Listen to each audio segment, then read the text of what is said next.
룻이 그 이삭 줍기를 하러 갔다가 보아스의 밭에서 은혜를 잊고 돌아옵니다.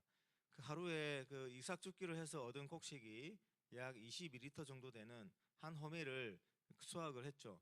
그 수확을 해서 집에 들어갔더니 나오미가 그것을 보고 묻습니다.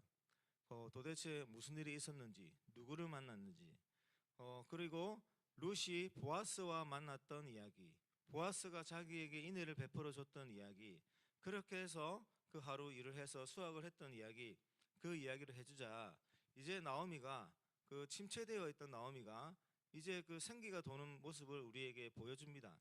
나오미가 보아스의 이야기를 듣고 나서 왜 희망을 가졌냐면 보아스라고 하는 존재가 바로 엘리멜렉, 나오미의 남편이 엘리멜렉의 집안의 친족인데 유력한 자였던 거예요. 그리고 그 유력한 자가 가지고 있는 책임이 있습니다. 그 책임을 이 나오미가 알고 있었기 때문에 보아스라고 하는 존재의 이름을 듣자 그가 이제 생기를 보이기 시작한 것이죠. 이게 바로 2장 후반부의 이야기입니다. 여러분, 이 침체되어 있던 그 영혼이 완전히 이 고갈되어 가지고 거의 죽은 자나 다름없이 그 침체되어 있던 나오미가 왜 갑자기 생기를 보이냐면 희망을 발견했기 때문입니다. 보아스라고 하는 존재의 이름을 들었기 때문입니다. 그리고 실제로 보아스라고 하는 존재가 룻과 만나서 룻에게 은혜를 베풀어 줬던 그 이야기를 들었기 때문입니다. 처음에 모압에서 완전히 망한 뒤에 하나님이 자기 백성을 돌보신다는 소식을 듣고 고향으로 돌아올 때와는 한층 더 다른 모습을 지금 나오미가 보여주는 이유는 바로 보아스의 존재에 대한 이야기를 들었기 때문에 새로운 희망을 가질 수 있기 때문에 나오미가 지금 이렇게 이제 생기가 돌기 시작하는 거예요. 그 생기가 돌기 시작한 그 나오미가 3장에서는 어떻게 합니까? 1절을 보시면 룻의 시어머니 나오미가 그에게 이르되 내 딸아 내가 너를 위하여 안식할 곳을 구하여 너를 복되게 하여 하지 않겠느냐라고 이야기를 합니다. 여러분 2장에서 이삭 줍기 하러 나갈 때는 어떻게 했습니까? 나오미는 나갈 생각을 못했어요. 오히려 이방 여자인 룻이 자기가 일어나서 그 시어머니의 목까지 하려고 나갔었죠. 그 나오미는 나갈 생각을 하지 못하고 그냥 집에만 있었습니다. 그랬던 나오미가 지금은 내가 너를 위하여 안식할 곳을 구하겠다고 합니다. 안식할 곳. 지금 나오미가 더 적극적으로 움직이기 시작을 했습니다. 이 나오미가 적극적으로 움직이기 시작한 것은 보아스라고 하는 존재, 보아스라고 하는 존재로부터 시작해서 무너진 자신의 그 가정이, 그 기업이 다시 온전히 회복될 것이다 라고 하는 희망을 가졌기 때문입니다. 여러분, 이렇게 소망이라고 하는 것, 희망이라고 하는 것은 죽은 자를 살리는 은혜가 있습니다. 이 나오미가 그 보아스라고 하는 존재 때문에 다시 일어나게 된 것이죠. 이 보아스가 도대체 누구이길래 나오미가 이렇게 변화된 모습을 보일까요? 보아스는 엘리멜렉의 유력한 친족인데 이 보아스가 해야 되는 그 일이 있습니다. 그 이스라엘이라고 하는 민족 가운데 하나님께서 주신 그 제도가 하나 있는데 기업 물을 자라고 하는 제도가 있습니다. 이 엘리멜렉과 나오미의 집안처럼 그 가지고 있는 모든 것들을 다 잃어버렸지 않습니까? 땅까지 다 잃어버렸어. 땅까지. 땅은 원래 사고 팔면 안 되는 건데 땅을 다른 사람에게 넘겨준 거예요. 아마 모압 땅으로 갈 때 그랬던 것 같습니다. 땅까지 잃어버리고 땅을 넘겨주면서 받았던 재물까지 다 잃어버린 거예요. 이제 이 기업은 가지고 있는 것이 없습니다. 거기다가 재산과 땅도 다 잃어버렸는데 뭐까지 끊겨버렸냐면 자손까지 끊겨버렸어요. 남편은 죽고 두 아들도 죽었는데 두 아들이 자식을 낳지 않는 상태로 죽어버렸습니다. 그렇기 때문에 지금 이제 엘리멜렉과 그 두 아들 선에서 이제 이 기업이, 이 가문이 완전히 끊어지는 거예요. 이 끊어질 위기에 처했을 때 하나님께서 어떤 이 제도를 줬냐면 그 망하게 된 집안과 가장 가까운 친족 중에서 그 능력이 되는 자가 있으면 그들이 잃어버렸던 모든 땅들을 다 사서 다시 그 집안으로 다시 돌려주게 하는, 회복시켜주는 그 책임을 하나님께서 주셨거든요. 그 책임을 져야 되는 의무를 가진 자가 바로 보아스입니다. 근데 나오미가 가만히 보니까 보아스가 그런 책임을 갖고 있는 유력한 자인데 능력도 있는 자예요. 그런데 또 룻에게 은혜를 베풀어 줬단 말이에요. 그래서 이제 기대를 가지는 겁니다. 이제 보아스가 룻에게 이런 은혜를 베풀어 줬으니 보아스가 아마도 자신의 그 무너진 그 기업들을 다 회복시켜 줄 것이다라고 하는 기대감을 가졌는데, 밀추수가 끝나고 보리추수가 끝나고 밀추수가 시작이 되고 밀추수가 끝나가는 시점인데 보아스가 그 이후로 아무런 움직임이 없는 겁니다. 그러니까 이제 나오미가 이제 초조해진 것이죠. 조금 있으면 이제 추수는 다 끝이 납니다. 그리고 보아스의 밭에서 일하던 사람들도 다시 다 돌아와야 되는 거예요. 지금 나오미의 생각은 이제 그 추수가 끝나기 전에 보아스하고 룻을 연결시켜 줘야 되는 거예요. 그래서 오늘 이제 3장 1절 이후로 그 나오미가 룻에게 어떻게 보면 좀 황당한 요구를 합니다. 황당한 명령을 내리는 거죠. 너 지금 목욕하고 머리 기름도 바르고 옷도 좀 갖춰 입고 지금 그 타작마당으로 가라는 거예요. 타작마당으로 가면 오늘 이제 추수가 열리고 추수를 기뻐하는 잔치가 열리는 날인데, 그 보아스가 먹고 마시고 잠들 때까지 그 앞에 나타나지 말고 가만히 기다렸다가 보아스가 잠자리에 들게 되면 그 옆에 이불 속으로 같이 들어가라는 거예요. 그 청혼을 하라는 겁니다. 근데 또 신기한 거는 룻이 그 나오미의 이야기를 듣고 실제로 다 그렇게 합니다. 타작마당으로 가서 이제 잔치가 열리고 보아스가 좀 먹고 마시고 하다가 그 단을 쌓아놓은 한쪽 끝에 가서 누웠어요, 자려고. 그리고 잠이 들자 룻이 보아스의 옆에 가서 이불을 덮고 들어갑니다. 그러자 그 보아스가 자다가 옆에 누가 있잖아요. 깜짝 놀라서 깬 거예요. 그 너가 누구냐라고 이제 물어보는 거죠. 그런데 그때 이제 구절을 보시기 바랍니다. 룻이 이제 중요한 얘기를 하거든요. 이르되 내가 누구냐 하니 대답하되 나는 당신의 여종 룻이오니 당신의 옷자락을 펴서 당신의 여정을 덮으소서. 이는 당신이 기업을 물을 자가 됨이니이다 하니. 이렇게 룻이 대답을 합니다. 룻이 뭐라고 얘기를 합니까? 당신의 옷자락을 펴 당신의 여정을 덮어주소서, 이렇게 부탁을 합니다.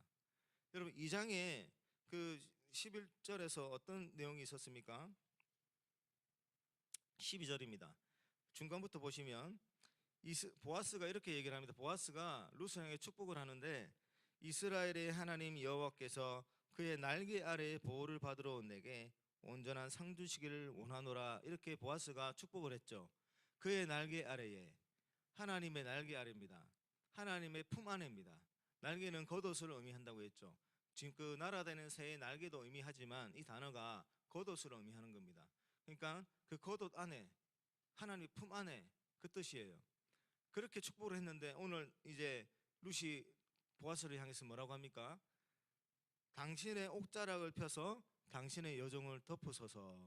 지금 룻이 누구의 품 안으로 들어가는입니까? 보아스의 품 안으로 들어가면서 당신의 그 겉옷으로 자기를 덮어달라는 거예요. 결국 2장에서 보아스가 룻에게 축복을 했는데 그 축복을 하나님께서 이루어 주시는데 누구를 통해서 이루어 갈 그 계획이신 건가요? 보아스를 통해서 이루어 가시는 거죠. 그래서 다시 1장과 연결하면 하나님이 자기 백성을 돌보신다라고 하는 소식을 듣고 이 나오미와 룻이 돌아왔어요. 보아스는 하나님의 그 돌보신다는 소식을 듣고 돌아온 이 두 여인에게 보아스가 뭐라고 축복을 했냐면, 그의 날개 아래 보호를 받으러 온 내게 여호와께서 온전한 상 주시기를 원하노라라고 축복을 했는데, 그것이 구체적으로 이루어지는 과정 가운데 지금 그 룻이 누구의 품속으로 들어갑니까? 보아스의 품속으로 들어가게 되는 것이죠.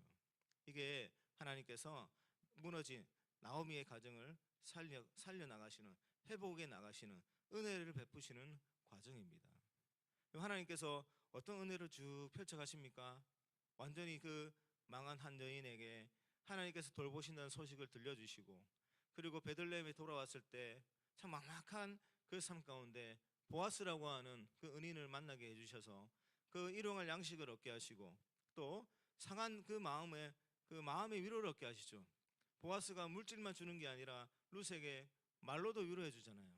하나님의 그 돌보심, 하나님의 은혜가 임하기를, 하나님의 품 안에서 하나님이 온전한 상 주시기를 축복해 주잖아요. 그리고 이방 여인으로서 무시당하고 천대받고 배척당할 수 있는 이방 여인에게 더 큰 호의를 베풀어 주시고, 또 같이 밥을 먹을 수 있는 식탁으로 초대까지 해주고, 그렇게 해서 살아갈 그 다음을 가질 수 있도록, 새로운 소망을 품을 수 있도록 그렇게 인도해 가십니다. 그 하나님의 준비해 놓은 은혜의 방편들이 얼마나 많습니까? 보아스라고 하는 존재, 그리고 또 이스라엘 그 사회 속에 미리 준비해 놓은 구제 제도, 이삭 죽기도 하나님께서 은혜로 만들어 놓으신 제도죠.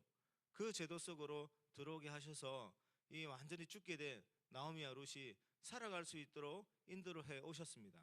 오늘은 거기에 더해서 이제 귀여운 물을 짜라고 하는 이 은혜 속으로 또 이제 하나님께서 인도해 가고 계십니다. 여러분, 귀여운 물을 짜는 아까 말씀드렸던 것처럼 한 가정, 한 가문이 완전히 망했을 때, 몰락했을 때 그 무너진 기업을 회복시켜 주기 위한 책임을 가진 자예요. 하나님께서 이것도 만드신 제도입니다. 고엘 제도라고 합니다. 고엘 제도.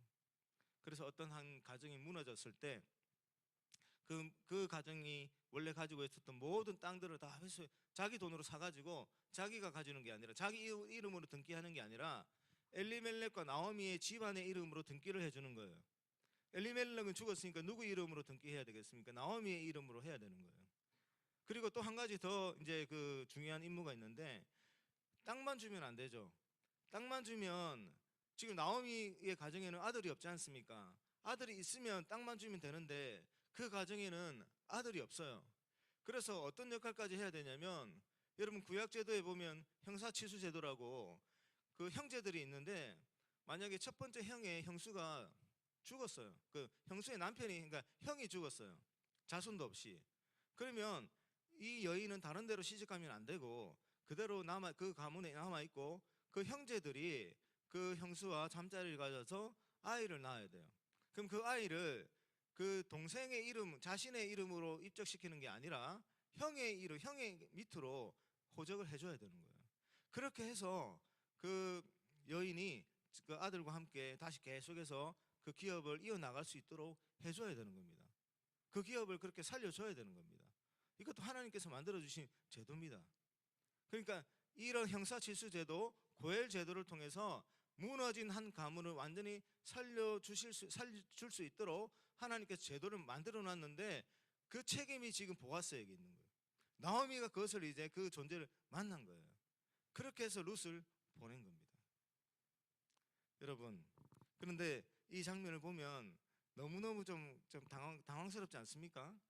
그리고 나오미도 그렇고 룻도 그렇고 좀 너무 좀 용감하지 않습니까?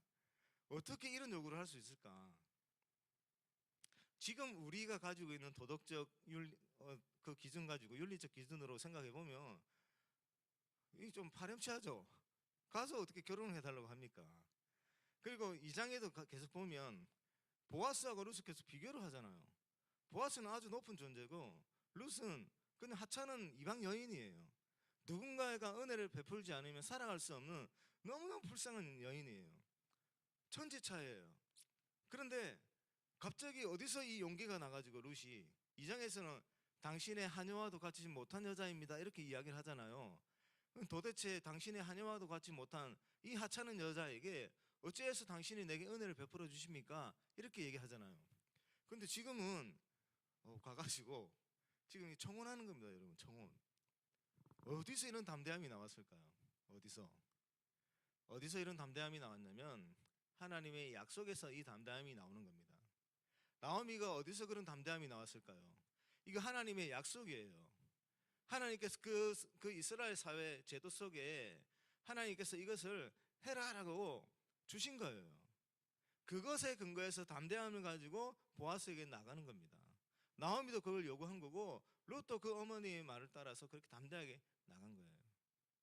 그래서 보아스도 그것을 물리치지 못하는 거예요. 그래서 보아스가 뭐라고 대답을 합니까? 11절을 보시면, 그리고 이제 내 딸아 두려워하지 말라. 내가 내 말대로 내게 다 행하리라. 하나님의 약속이죠. 보아스가 지금 이렇게 이야기하는 거 하나님의 약속입니다. 약속에 근거해서 이 담대함이 나오는 겁니다. 여러분, 우리가 하나님 앞에 나와서 예배 드리는 건 너무너무 담대한 행위입니다. 하나님께 기도하는 것도 뭐 어처구니 없는 일이에요. 우리가 하나님과 함께 해달라고 요구하는 거요? 말도 안 되는 이야기죠. 죄로 가득 차 있고 죄로 말미암아 부패하고 썩어진 우리가 어떻게 담대하게 이 거룩한 하나님 앞에 나와서 하나님의 이름을 어떻게 부릅니까, 여러분? 여러분, 예전에 대제사장들 자신들의 죄를 다 씻지 않고 지성소에 들어갔다가는 죽임을 당했어요. 그래서 지성소 안에 대제사장도 1년에 한 번밖에 못 들어갔어요. 자신의 모든 죄와 그리고 이스라엘 백성의 모든 죄를 속하는 그 제사를 지낸 그 속죄일에 단 한 번만 지성소 안에 들어갈 수가 있었어요. 그렇게 이 거룩한 하나님 앞에 선다는 것은 말도 되지 않는 일이에요. 근데 우리가 어떻게 해서 담대하게 오늘 이 새벽에 나와서 하나님의 이름을 부르고 하나님께 우리의 그 갈급함을 놓고 기도하고 평상시에도 하나님 우리가 동행해달라고 그렇게 기도를 할 수 있을까요? 어떻게 하나님 아버지 앞에 우리가 때를 쓰듯이 하나님 원망도 하면서 불평도 하면서 하나님께 우리 요구사항들을 이렇게 내밀 수 있을까요? 어떻게 그 거룩하시고 영광스러운 그 하나님 앞에 우리가 나와서 우리가 뭘 바칠 수 있는 게 있다고 주일에 와서 아버지 하나님 앞에서 예배드릴 수 있을까요? 이게 다 예수 그리스도 이름을 통해서 하나님 앞에 나올 수 있는 길을 하나님께서 열어주셨기 때문입니다. 예수의 이름을 믿는 모든 자들에게 하나님의 자녀가 되고 하나님 앞에 예배하는 예배자로 설 수 있는 그 은혜를 하나님이 우리에게 허락하셨기 때문에 그렇습니다. 그 하나님께서 우리에게 하신 약속을 하나님께서 반드시 이루시기 때문에 우리가 하나님 앞에 설 수 없는데도 불구하고 주님의 이름 때문에 우리 이 자리에 설 수 있게 된 것이죠. 그 하나님의 약속의 기인에서 우리는 하나님 앞에서 담대하게 살아갈 수 있는 겁니다. 여러분, 제가 그 요즘에 TV를 보다가 묵상한 게 있는데 갈수록 TV 기술이 너무 발전해요. 예전에 브라운관 TV를 보면 그런 걸 잘 못 느꼈는데 요즘 TV를 보면 여러분 배우들의 그런 어떤 피부 상태가 다 나와요. 다. 그리고 다 너무 선명하게 다 나와요. 그래서 오히려 배우들의 입장에서는 더 불편하겠다 싶어요. 너무 선명하게 다 나와요. 그래서 제가 이제 묵상을 했는데 여러분 때로는 너무 선명한 것도 좋지 않겠다 싶어요. 감추고 싶은 것들이 좀 있으니까요. 근데 우리라고 하는 한 영혼을 하나님의 영광의 광채라고 하는 빛 앞에 우리를 다 비춰봤을 때 감추고 싶은 것이 한두 개일까요? 아마 그 앞에 못 설 거예요. 우리가 서지 못할 거예요. 그런데 우리가 그 하나님 앞에 설 수 있는 것은 무엇 때문입니까? 바로 예수 그리스도 때문이죠. 우리의 모든 그 우리가 가진 죄를 다 사하여 주시고 예수 그리스도의 그 온전한 예수께서 이루신 그 완전한 의로우심으로 우리를 덮어주신 그 예수 그리스도의 은혜, 그 예수를 믿는 자에게 주시는 하나님의 약속, 그 약속 때문에 우리가 하나님 앞에 담대히 설 수 있는 것이죠. 여러분, 오늘도 하나님 안에서 담대하게 살아갈 수 있기를 주의 이름으로 축원합니다. 그리고 우리 모든 무너진 것들을 하나님께서 예수를 통해서 우리를 회복시켜 주셨습니다. 그 은혜를 누리시길 바라고 오늘도 하나님 앞에서 우리 모든 허물을 다 사하여 주시고 우리 모든 그 오물도 다 덮어주신 예수 그리스도의 완전한 그 의로움을 의지해서 하나님 안에서 담대하게 살아갈 수 있기를 주의 이름으로 축원합니다.